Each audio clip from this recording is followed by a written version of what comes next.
Assalamu Walaikum. Hello friends, how are you? Welcome back to my another video.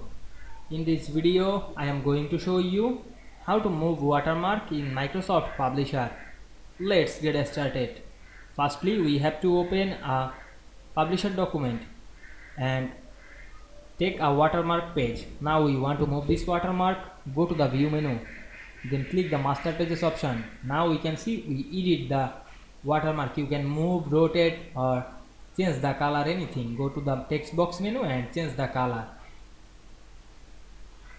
You can move this. Select this watermark and move anywhere.